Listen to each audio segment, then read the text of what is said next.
ハバーツの首を絞め、ジェズスのお尻には手を、サイコパス DF 爆誕。皆さんこんにちは。プレミアリーグアーセナル対ウルブス戦で、ウルブス DF モスケラ選手がサイコパスすぎると話題となっております。それでは記事とコメントをご紹介させていただきます。アーセナルはプレミアリーグ開幕節でウォルバーハンプトンと対戦、2-0で勝利を収めた。この試合中、ウルブズ DF ジェルソン・モスケラが行ったラフプレイが波紋を呼んでいる。55分、ハフェルツのドリブルを止めた際に交錯したモスケラは倒されたが、その際ハフェルツに覆いかぶさるように喉元をつかみ、押さえつけていた。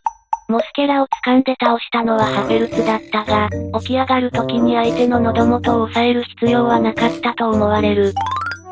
また、終了間際にもラフプレイがあった。交代出場したガブリエル・ジェズスが右足のシューズを整えるためにががんでいると、そばにいたモスケラがジェズスのお尻の割れ目近くを触ったのだ。当然のことながらジェズスは激高し、モスケラを突き飛ばした。ジェズスにはイエローカードが提示されたが、モスケラはお咎めなしだった。デイリー、メールは、これを、今週末の最も奇妙な警告と報じている。2015年のコパアメリカでは、チリの DF ゴンサロハラがウルグアイのエディンソン・カバーニのお尻に手を入れ、激高したカバーニが退場となる騒ぎとなったことも。南米ではこういった挑発を行う選手もいるようだが、明らかに非紳士的な行為であり、プレミアリーグでも明確な処罰が必要かもしれない。実際の画像がこちらになります。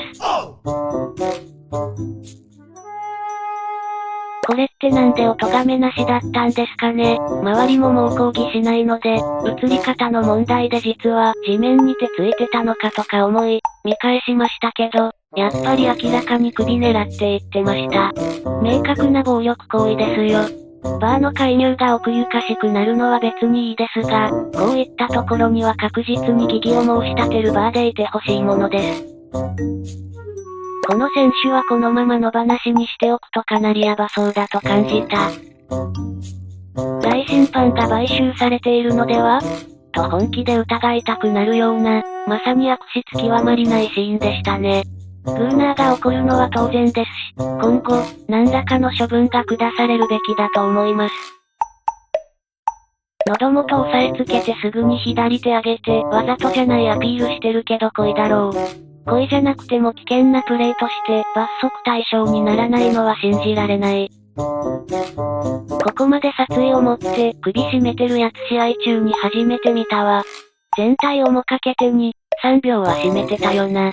さっきの風見ろが可愛く見える。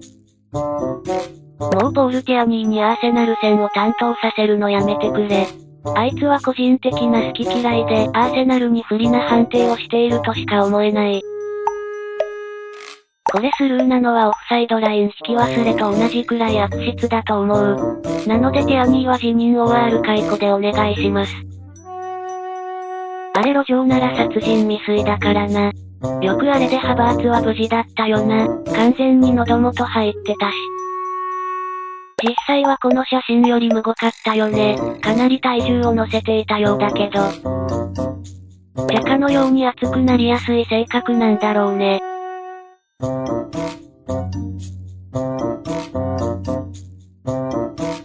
釈迦がやると問答無用で即レッドなのにね。